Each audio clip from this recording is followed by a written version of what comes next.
Welcome to today's episode of Money Talk with Skylar Fleming. Today, we're going to be talking about having a plan and the importance of having that plan. So why is it essential to have a plan? Whether it's a financial plan, a fitness plan, a meal plan, or any sort of other plan, let's talk about that today. But why might you think having some sort of a written investment plan is a good idea, or a written budget, or a written financial plan in terms of what you want to spend money on, when you want to save up for a vacation and when you want to take that vacation? I would love to hear any opinion you have on the different types of plans when it comes to financial planning or fitness or meal planning, anything that impacts your wallet really. But maybe it's not the best idea to plan some aspects of things. That's why having these money talks is so important, so we can hear each other's perspectives. If you have something you want to share with me about creating a plan or a tip you've found to create a plan or create better plans, email me at moneytalk@skylarfleming.com. You can also contact me through my website at skylarfleming.com. But I'm excited to discuss today's topic with you about having a plan.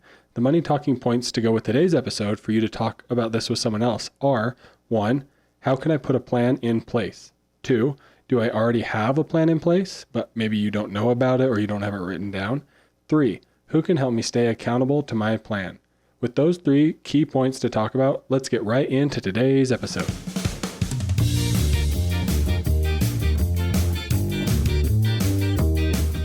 You know, we don't talk about money enough. It's a topic that gets ignored for some reason, even though it plays a role in everyone's day-to-day life. Well, this issue is what brought Money Talk with Skylar Fleming to reality. I know you're probably busy and don't have the time to research and learn about all things that go into personal finance, but that's where this podcast, Money Talk with Skylar Fleming, comes into play. I'm your host, Skylar Fleming, and I'm here to do the research and learn all the extra stuff about personal finance for you. The goal is to simply get us talking about money, so let's get talking.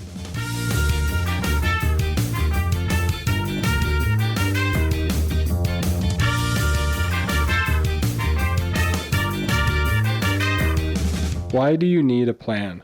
Well, having a plan, especially a financial one, helps keep you on track. It helps outline the goals that you want to hit. It helps you realize what you need to do to reach those goals, and it keeps it front of your mind. And if there's a hard decision that comes up, let's take an example of a financial emergency. Let's say you get a flat tire and you're not sure how to pay for it because you're just trying to get out of living paycheck to paycheck and you're really struggling with that. But if you have a plan in place, it makes a whole lot of stress around the decision a lot easier. Because let's say you're writing a plan to get yourself onto a safe financial footing where you're not living paycheck to paycheck, but you have an emergency section baked into that plan so you know what to do.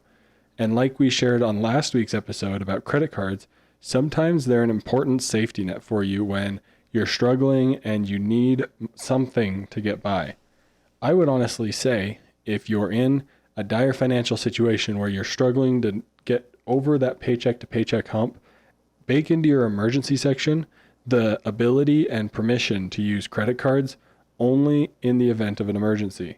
That way you're careful about it, but you're also proper and you're intentional about it. You're using your credit cards wisely and with a purpose, and that's baked into your goals. It helps you guide hard decisions when you're in a hard place, like when you have an emergency come up, or if you have some other situation where you don't really know how to make the decision because it's stressful. But when you have a plan built around, it provides you the framework to make decisions by, and it makes it a whole lot easier. Because yes, it's going to be stressful on your wallet, but that stress can bleed over into a whole lot of other places if you're not careful. So when you have that plan in place, it helps make those other areas a whole lot easier because it reduces that overall stress load. But what happens if you don't have a plan? Let's talk about that next.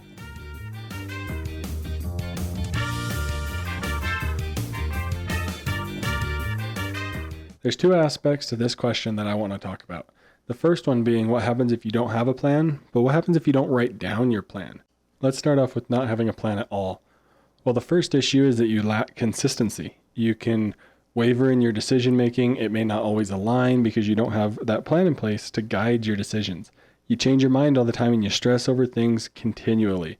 I like to go back to the example of me before Rebecca and I wrote down a financial plan of our own. I was continually just bombarding her with, hey, let's do this great financial trick. Hey, let's get invested in this. Let's do this. Let's invest this way in our IRA. Let's invest this way in our 401k. Let's invest in these mutual funds. Let's use this I hope you can hear just with my rapid pace how stressful that was, especially for my wife, because she's not worried about those sort of things. But when I'm continually stressing over it, I feel like we're not making any financial progress when we are. We're doing just fine with our finances, but there's no plan in place. So it feels like we don't really know what we're doing, and that we always have to be updating our decisions at all times. And any time I hear new news, it all gets super stressful and everything's going so fast and I have to change everything all at once.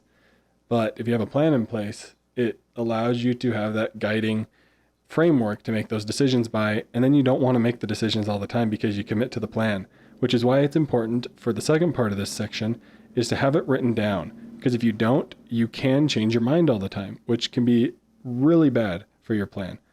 And that's the same point that I was talking about. Once we wrote it down, it made a whole lot more sense and made it a whole lot easier to stick to it and to work on it. So how do you get your significant other on board if you're married, or if you're trying to work with someone with your personal finances? How do you both get on board of this plan? Let's talk about that next.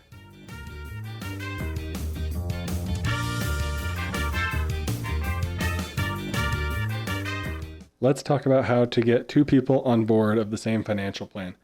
Well, the first step, and the most actually like the main and only step, is to work together. You cannot design the plan by yourself and then go ask for approval, especially if you're the more financially minded person in the relationship.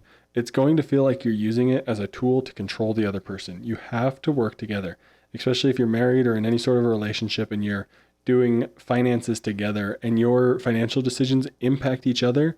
You have to work together on this plan. That's the only way to get both people on board.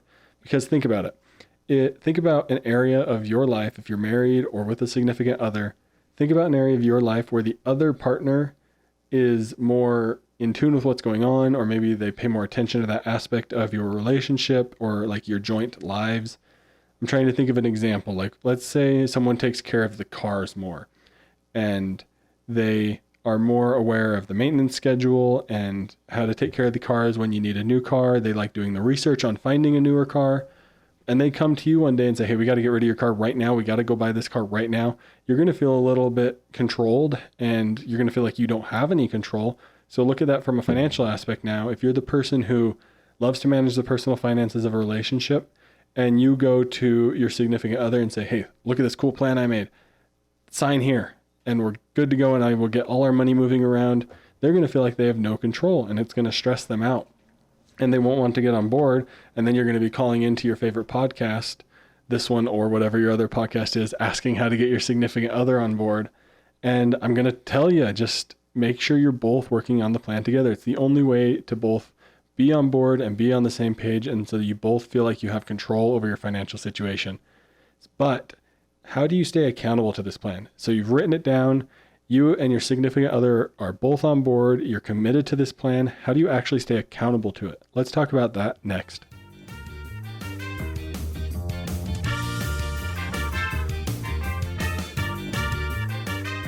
The first thing to stay accountable to your plan is regular check-ins. Bake these check-ins into your plan and commit to that time frame. Whether it's monthly, bi-monthly, quarterly, once a year, every 6 months, every 2 years, even though I would say every 2 years is probably a little too irregular. I would say quarterly is a good place to start if you're looking for a recommendation on how often to check in on your plan. But make sure you're staying accountable by checking in on the numbers, on your goals, on your progress towards your goals, on how you're feeling about adjusting those goals. And realize there's nothing wrong with adjusting and reiterating your plan and updating it. And it can become sort of a living document that adjusts every time you meet. And I would almost say that's a good thing.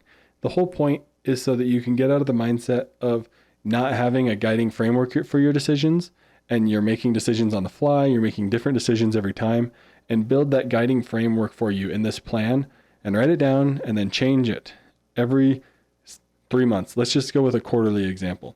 Adjust that plan because things change, your goals change, your life might be changing, stuff changes, but you're able to make a whole lot healthier decisions when you commit to a regular time frame and a regular like meeting check-in time frame. You're able to make better decisions because you know when that's coming. You're able to think about it in a good state instead of on the fly trying to make a decision in an intense moment. So be okay if you have any sort of setbacks or mistakes as well. If you're not reaching your targets for your goals, that's okay. Adjust your plan. Obviously, realize if you're just completely deviating off the course that you need to make sure you're sticking to the course. But once you start writing down a plan, I bet you're going to start seeing so much more momentum head in your favor when it comes to your personal finances. But thank you for listening to today's episode. Let's wrap up next.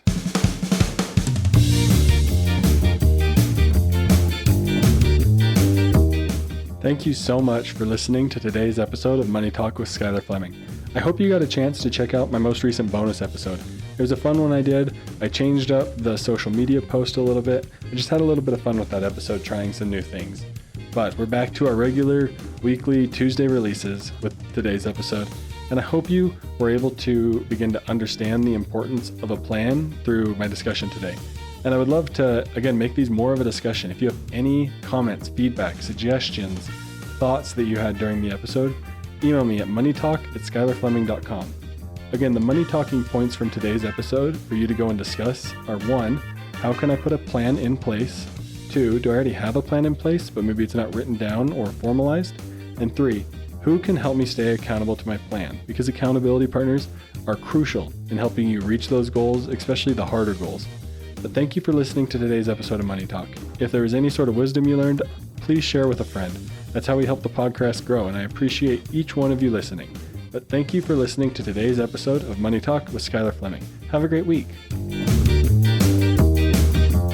Thank you for listening to Money Talk. The Money Talk show is provided for informational and entertainment purposes and should not be used for personal or specific financial advice. Every situation is unique and different. Please make sure to do your own research for your personal financial situation.